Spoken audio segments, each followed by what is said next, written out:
Ako si Natoy, 20 taong gulang. Hirap kami sa halos araw-araw naming kinakain. Kaya nagpasya ako, pumunta ako dito sa Manila upang maghanap ng trabaho. At nakahanap naman ako kaagad. Isang kantin. Kaso medyo nakakapagod dahil sobrang daming customer, halos magdamag. Pero okay lang dahil madali lang naman ang trabaho ko. Ako ang tagahatid ng mga order ng mga customer. Ngunit ang pinagtataka ko lang, hindi ko alam kung sino ang cook namin. Tinanong ko na rin sa aking mga kasamahan ko. Pero hindi rin nila alam. At mayroon isang silid na bawal buksan o bawal pumasok kahit sino man. Pero doon, nanggagaling lahat ng nilutong pagkain.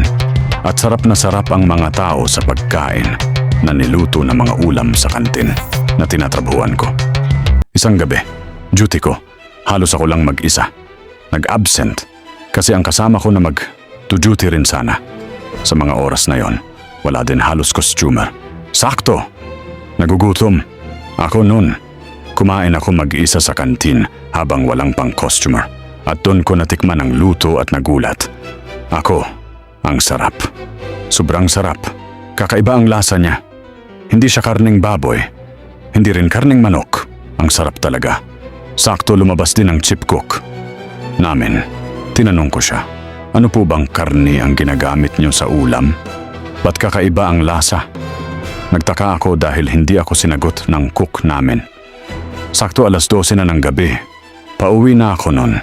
Nang bigla akong natigilan. Biglang may sumigaw sa loob ng private room. Sabi ko sa sarili ko, kaboses ni Elmer yun ah. Yung kasama ko sana mag-duty ngayon. Pero hindi ko pinansin. Umuwi ako nun. At sabi ko, baka guni-guni ko lang yon. Kinabukasan, nagtaka ako. Hindi pumasok si Elmer. Sabi ng boss ko, nag-resign na daw. Kaya bigla akong kinabahan. Naalala ko yung kagabi.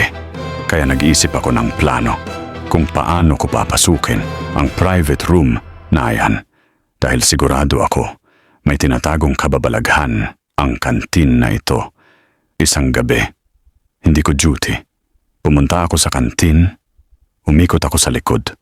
Ngunit pag ikot ko sa likod, bigla akong may nakita.